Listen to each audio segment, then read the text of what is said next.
오늘도 1월 28일 새날을 주신 하나님께 감사드립니다. 우리가 예배 시간에 설교 말씀을 듣습니다.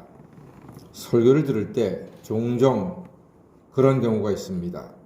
목사님이 꼭 나를 두고 하는 말 같다. 내 얘기를 다 알고 하는 것 같다. 와, 목사님이 어떻게 알았지? 점쟁이 같아. 알기는 어떻게 알아요? 몰라요. 그냥 그렇게 듣는 분들이 느끼는 것입니다. 그런데요, 그렇게 꼭 오늘 설교가 나를 두고 하는 말 같다라고 느껴지는 것은 하나님의 사랑입니다. 사랑이 하나님께서 나를 사랑하사 말씀으로 깨닫게 하시는 것입니다. 그러므로 꼭 내 말 하는 것 같다. 그러면 기뻐하시고 하나님께 감사하시면 됩니다. 하나님이 나를 사랑하시는구나. 고맙습니다. 이러면 되는 거예요. 자, 어제 사무엘을 부르셨던 하나님께서 사무엘에게 충격적인 대답을 하셨죠. 그 말씀은 엘리의 가문이 벌을 받을 것이다 하는 하나님의 말씀이었습니다. 자, 이제 다음날 아침이 밝았습니다. 하나님이 사무엘에게 무슨 말씀을 하셨는가? 누가 제일 궁금할까요? 당연히 엘리 제사장이 궁금할 것입니다. 그래서 제 하나님께서 어린 사무엘에게 무슨 말씀을 하셨을까? 엘리가 아주 너무나 궁금했을 것입니다. 당연히 궁금하지요. 엘리는 아침에 사무엘을 불러서 말합니다. 17절 말씀이에요. 숨기지 말고 다 말해라. 숨기면 너 벌 받는다. 다 말해라. 가감 없이 말해라. 하나님이 너에게 말씀하신 대로 나한테 다 말해라. 아주 마치 협박하듯이 이렇게 이야기합니다. 그리고 사무엘은 말했습니다. 엘리 제사장의 면전에다가 당신 가문 끝이야. 하나님의 말씀의 뜻은 그거였거든요. 당신 가문 벌 받아. 당신 가문이 이제 하나님께 징계를 받을 거야. 이렇게는 얘기 안 했지만 하나님의 뜻은 그거니까 그 뜻대로 다 말했습니다. 자, 엘리가 당신 가문 끝이야. 하나님께서 벌하신대 라는 사무엘의 말을 듣고 어떻게 했습니까? 18절 말씀 읽어보겠습니다. 어떻게 했나요? 시작. 사무엘이 그것을 그에게 자세히 말하고 조금도 숨기지 아니하니 그가 이르되 이는 여호와이시니 선하신 대로 하실 것이니라 하니라. 아멘. 아하.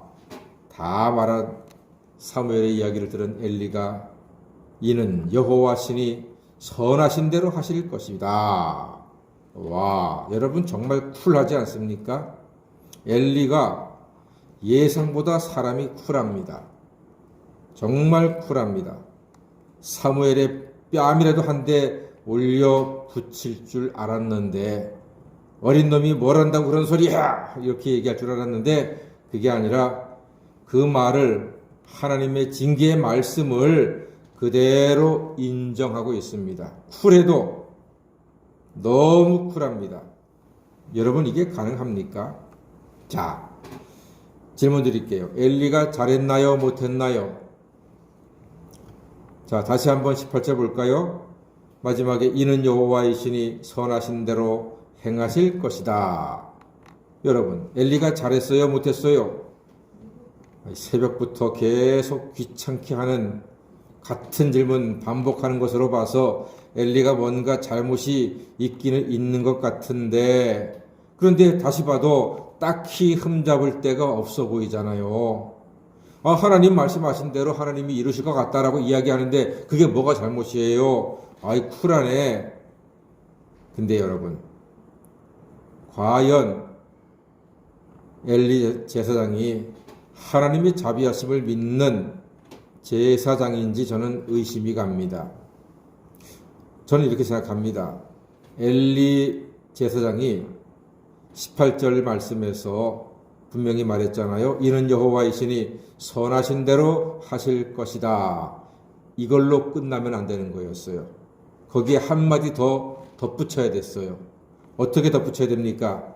성경에 이렇게 기록되는 게 맞습니다. 그리고 엘리는 두 아들을 불러 옷을 찢고 머리에 재를 바르고 금식하며 회개하였다. 이 말이 기록돼야 되는 거예요. 여기까지 갔어야 되는 거예요.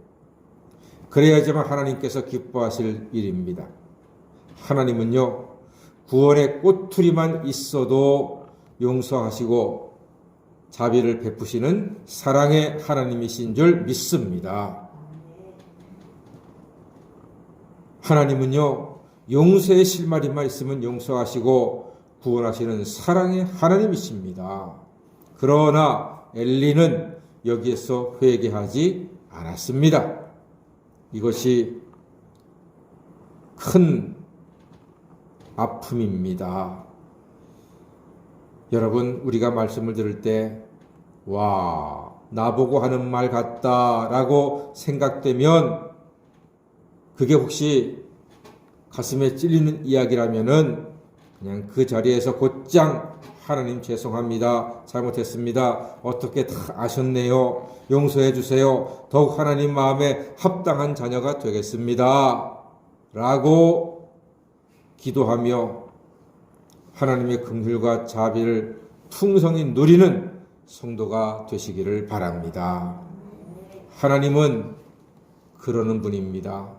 하나님은요, 작은 꼬투리, 실마리만 있어도 우리를 용서하시고 구원의 길로 인도하시는 사랑의 아버지이십니다. 죄에 대해서는 무섭게 단호하시지만 회개하는 사람에게는 얼마든지 긍휼의 은혜를 넉넉히 베풀어 주시는 사랑의 아버지이십니다. 엘리는 그걸 몰랐어요. 자식들이 하나님을 멸시했고 하나님의 뜻에 따르지 않았고 못된 짓, 헛된 짓 많이 했습니다. 그러면은 하나님의 징계의 소리를 들었을 때 자식들 불러서 같이 회개를 했어야 하는 것입니다. 그러나 하나님의 징계의 말씀을 듣고서도 회개하지 않았습니다. 회개할 때 하나님께서 19절에 복을 주시는 거예요. 19절 말씀 한번 읽어볼까요? 시작. 사무엘이 자라매 여호와께서 그와 함께 계셔서 그의 말이 하나도 땅에 떨어지지 않게 하시니. 아멘. 그렇습니다. 회개치 않으면요, 그 말이 다 땅에 떨어져 버리는 거예요. 그러나 회개하고 하나님 앞에 자기를 정직하게 세우고자 할 때 하나님께서 그 말이 하나도 사무엘처럼 땅에 떨어지지 않게 붙잡아 주시는 것입니다. 우리에게 주어진 인생길 하루하루 살아갈 때에 하나님의 말씀에 민감하게 반응하셔서 그 말이 하나도 땅에 떨어지지 않는 복된 하나님의 은혜를 누리시는 우리 새벽 성도가 다 되시기를 주의 이름으로 간절히 축원합니다. 아멘. 기도하겠습니다.